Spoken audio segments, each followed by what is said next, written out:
આ બધાના નિમિત્ત છીએ, પણ સંસારમાં આપણે એવો સાક્ષી ભાવ નથી રાખી શકતા. જ્યારે સાક્ષી ભાવ આવશે ને ત્યારે શ્યામ સુંદર આપણા સાક્ષી બની જશે. તો ચિંતા કરવા, હું બેઠો છું ને. મનમાં એ ઠાની લઈએ ને કે મારે હું કામ મારી ચિંતા કરવી જોઈએ. મારા પ્રભુ ક્યારેય મારું અહિત નહીં કરે. બસ આ એક વસ્તુ મનમાં આવી ગઈ, પછી જુઓ ઠાકોર જયારે કેવો આનંદ. અહીંયા બેઠા હોય ત્યારે બધું, હમણાં બહાર જાશું, અહીંયા જેટલો ભાવ બહાર નહીં રહે. બહાર તરત શું ભાઈ આવી ગયો, કેમ મોડું થયું, ક્યાં મીટિંગ હતી, જુઓ.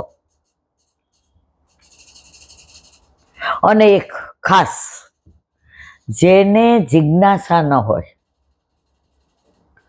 એને પીરસ, ભૂખ ન હોય ને એને પીરસો ને એ એટલું જ મૂકે. તમે બહુ આગ્રહ કરો, ઓલો કે ભાઈ જમીન આવ્યો, પેટ ભરેલું જ ના, મારા હમ ખાવ, મોક ઓલો કે ત્યારે. પણ ધ્યાન ન હોય ને, અમે જોયું જ ઘણી વાર એવું. બંગલે પ્રસાદી લેવા ગયા તો સૌરાષ્ટ્રમાં હજી પાતરનું, હવે ખબર નથી મને, પણ હજી પાતરમાં જ બેસવાનું. આપણે ક્યાં ગયા હતા, ઓલા માંડાસણ સોમ યજ્ઞમાં, તો જેનાથી ને નીચે નહોતું બેસાતું એને ટેબલ દીધું હતું, પણ દીધી હતી પાતર. કોઈને થાળી વાડકાની, પાતર ને દૂના. અને જેને નીચે બેસાતું હતું એ બધા એને પાતર પીરસી હતી. અને તરત પીરસાણું એટલે બોલ્યા, દાનઘાટી, માનઘાટી, સાંકડી ખોર, અમલા દમલા, વૈષ્ણવ કે સંગ, વલ્લભ કે રંગ, આઈ જઈયો ગિરિરાજ ધરણ કી જય. હવે આપણી ભેગા આવ્યા હતા એમાં 60-70% ગુજરાતી હતા. આપણે 2-3 ફેમિલી જ કાઠિયાવાડી, એટલે આપણને રીત ખબર. એટલે બધાને એમ કે ધરું ધરું ધરું. અહીંયા હું કે ગુજરાત આપું કાંઈ, એમ કે લેવું છે, એટલે આપણને શરમ આવે, નથી લેવું ભાઈ, ધરું મારવાલે ધરું ધરું. બધાએ પ્રસાદ લીધો એટલે બધાને ના પાડી કે પાતર કોઈ ઉપાડતા નહીં. તો 2-4 મારા જેવાય હોય, ના ના અમે ઉપાડ લઈએ છીએ. હવે એઠા હાથે પાતર ઉપાડવા ગયા તો લઈ ના પાડી. પાતર તમે પ્રસાદ લઈ લ્યો ને તો તમારા હાથ જૂઠળ થઈ ગયા. એ તમારે ખાસા, કારણ કે મોઢામાં તમે મૂક્યું હોય ને, એ હાથ ખાસા કરો પછી જ પાતર ને અડાય. હવે 2-3 જણા ઓલા ભાઈ પગે લાગ્યા, એ કે આ બધું જૂઠણ ના કરો ને બેના. પછી એ લોકોએ લીધું અને એક સવડું પોતું માર્યું ને ઊંધું. તો જેને ના પાડી ને બેન મારા ઉપર મને કે આ લોકો ખરા છે આમ તેમ પાતરે. મેં કીધું સૌરાષ્ટ્રમાં હજી આ બધું જળવાઈ રહ્યું છે.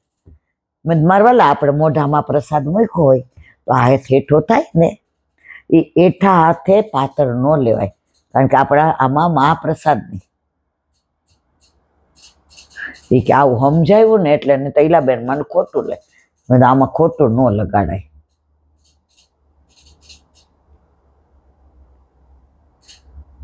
સૌરાષ્ટ્રમાં કે ક્યાંય જઈએ, ભાવના વિના આપણને વલ્લભે કશું આપ્યું નથી.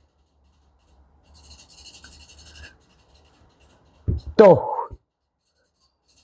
પ્રસાદ તો સૌરાષ્ટ્રમાં મોટો મનોરથ શું, મોટી મગનો મનોરથ. હવે એની લીલાની વાત કાલે કરીશું, કારણ કે આજે ત્યાં ગયા એટલે મોડું થઈ ગયું. બોલો વલ્લભાધીશ કી જય, ભાગવત ભગવાન કી જય. પૂજ્ય જીજીના યુગલ ચરણારવિંદમાં દંડવત પ્રણામ.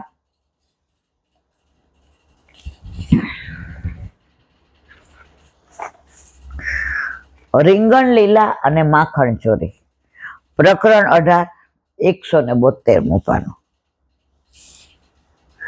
ભક્તિ એ ભાવની વ્યવસ્થા છે. જો પુષ્ટિ માર્ગ આખો ભાવના ઉપર છે. પછી ભાવના એટલે ઓલા વેવલા નહીં, દીનતા એટલે હું તમારે એવું નહીં.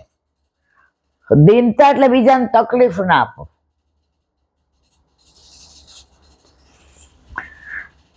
ભાવની આ અવસ્થાને જ્યાં સુધી આપણું અંતર ઓળખે નહીં ત્યાં સુધી આપણને ભક્તિનું ભાન થતું નથી.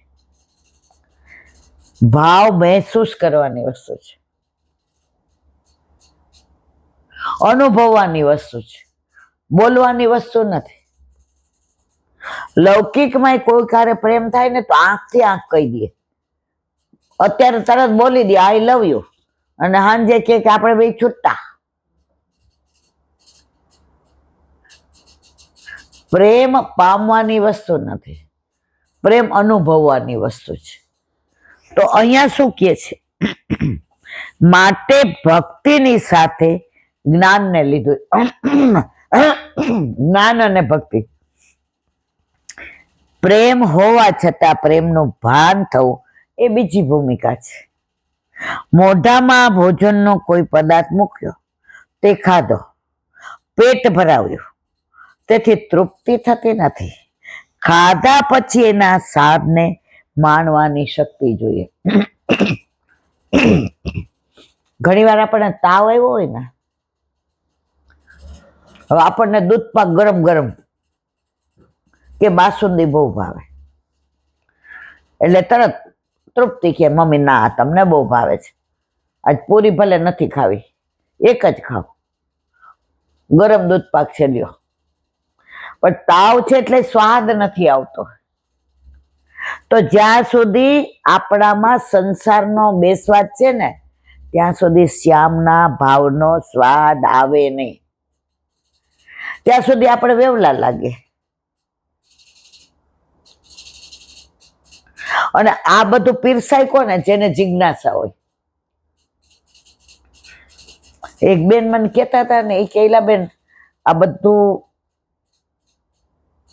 કથામાં ગઈ ને તો સાંભળીને આવી, તો મને એમ થયું કે મારા દીકરા વહુ ને કહું. તો વહુ તો હજી કે થોડું રાજી છે, દીકરો કે વચ્ચે બીજી વાત નાખે.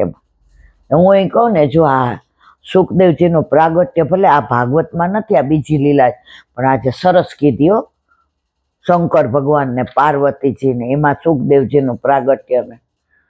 તો એ કે તરત બીજી વાત કરે કે લાલો સ્કૂલેથી આજ ટાઈમે આવી ગયો તો, જમ્યો તો, ટ્યુશનમાં ગયો તો.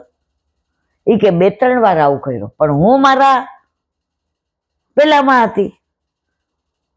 મારા મિસ્ટરે કીધું ઈશારો કરીને, શાંતિ રાખ.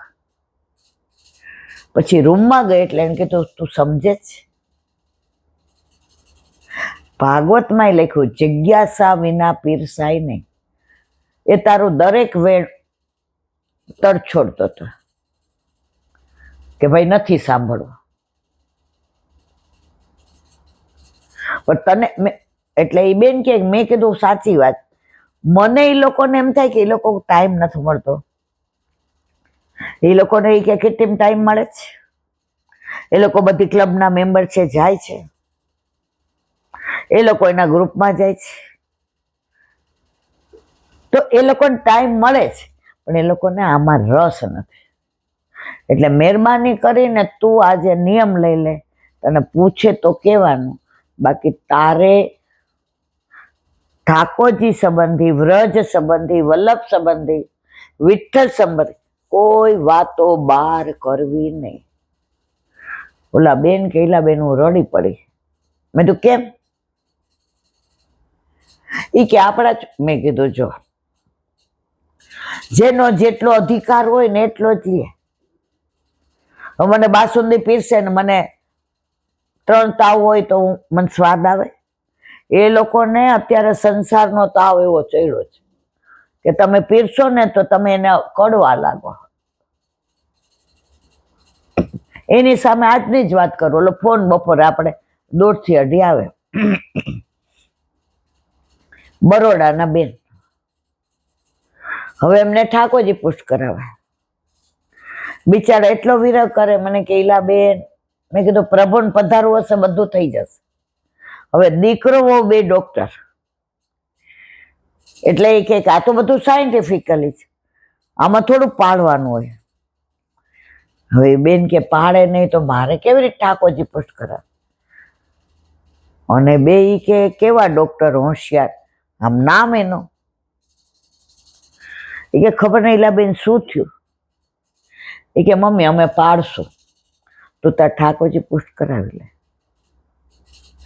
મેં વાર ન જોઈ, તિથિ ન જોઈ, સમય તરત ઈ કે પુષ્ટ કરાવી. આવીને તમને સીધો ફોન કર્યો કે તમે કીધું તું ને પ્રભુને પધારવું હશે તો ડોક્ટર હોય કે મોટા વૈજ્ઞાનિક હોય, પ્રભુમાં સામર્થ્ય છે. એને કીધું ને પાડશું, એ કે પાડશું એટલું જ નહીં મમ્મી, તને તકલીફ ના પડવી જોઈએ, ઠાકોરજીને તકલીફ.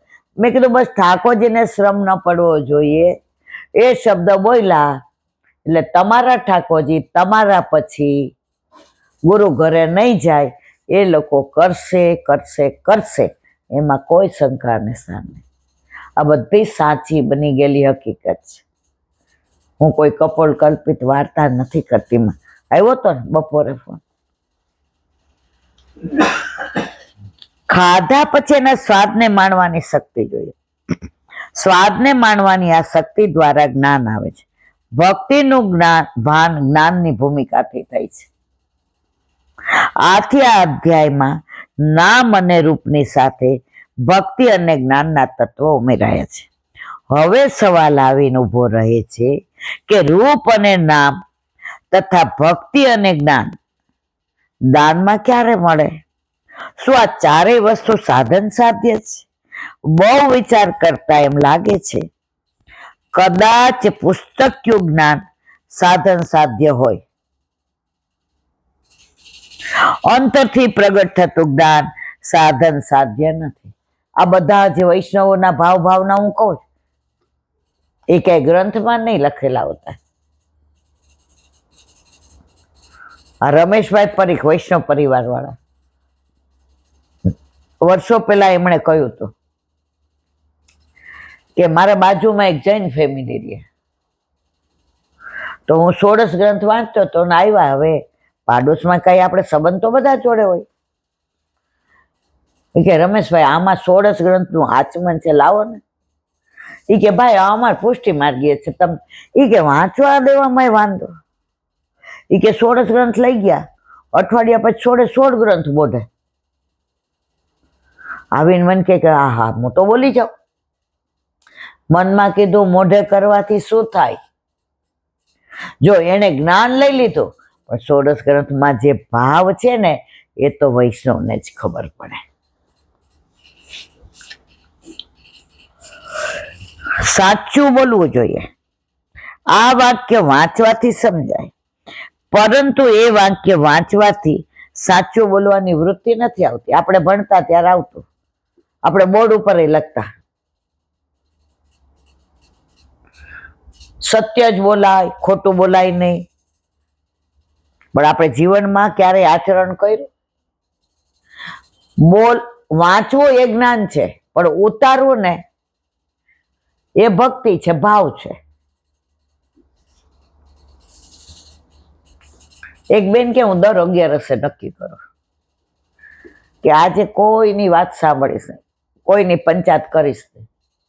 પણ ઈલાબેન મારા ઘરમાં જ એવું થયું, મારા દીકરા જ મારી યાર બબાલ કરે.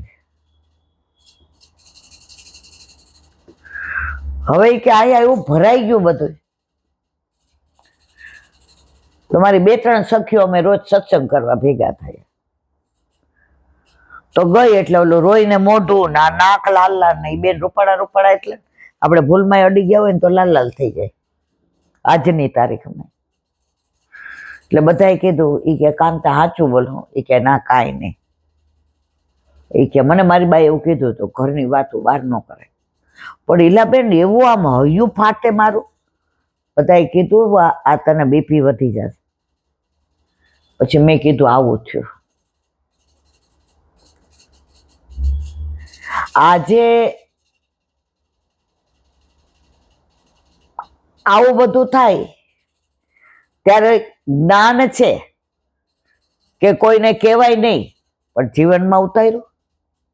એ કે મેં નક્કી કર્યું હતું કે 11 મારે કોઈની, મેં અડધો કલાક મારા જ ઘરની વાત કરી. ઈલાબેન કર્યા પછી પાછી અફસોસ કરવા માંડ્યો, રો પણ આજની તારીખમાં 11 આ નિયમ પડાણો નથી.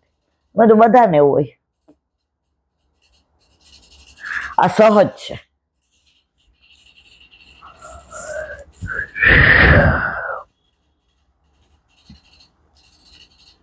એ તો અંતઃકરણની એક પ્રવૃત્તિ, ભાવની એક જાગૃતિ છે.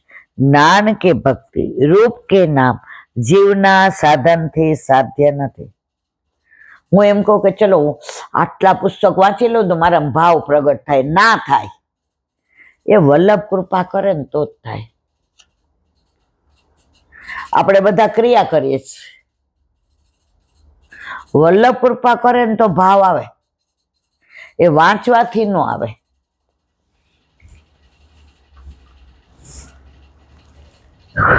કારણ કે આપણી શક્તિઓ સીમિત છે. આપણી શક્તિઓની એક મર્યાદા છે. એ મર્યાદાઓને ઓળંગીને આગળ વધવાનું સામર્થ્ય આપણામાં નથી. આ બધું આપણે સમજીએ, પણ આ દસમ સ્કંદ જીજીનો વાંચીએ છીએ ને, આપણી લૌકિક ભાષાના દાખલા આપે છે એટલે બધું શીરાન જેમ ગળે. ઘણા બધાને ફોન આવે છે, આ પુસ્તક ગમે ત્યાંથી મેળવી દો. મેં તો મારા વાલા, આ એક વૈષ્ણવે મને ગિફ્ટ આપી છે. હું કાંઈ કોઈનું નથી લેતી, પણ પુસ્તક તો હું માગીને લઉં છું. એને કહ્યું, ઈલાબેન, મેં કીધું મારા વાલા આપો તો આપનો ઉપકાર. કે ના ના. હમણાં એક બેને મને પુષ્ટિ માર્ગની પગદંડી પ્રશ્નોત્તરી મોકલી. મેં કીધું થઈ જશે. એટલે મને કે ના, તમે રાખો, તમારે બીજી વાર એ કામ આવે. એટલે પુસ્તકોમાં હું આગ્રહ કરતી જ નથી કે તમે નો આપો કે પાછું લઈ જાઓ, કારણ કે આ વસ્તુ એવી છે, આ અમૂલ્ય છે. હવે એક બેને કીધું આની પીડીએફ બનાવી દો, પણ આની પીડીએફ બનાવતા અઠવાડિયું થાય. હવે અત્યારે આપણા ગ્રંથ ચાલુ છે, એટલે અઠવાડિયું આપણા ગ્રંથ છોડી ના શકીએ. એટલે જ્યારે આ ગ્રંથને વિરામ આપીશું ત્યારે આને પીડીએફ બનાવીને બધાને દેશું. વલ્લભાધીશ. મધુરાષ્ટક, માલા મધુરા.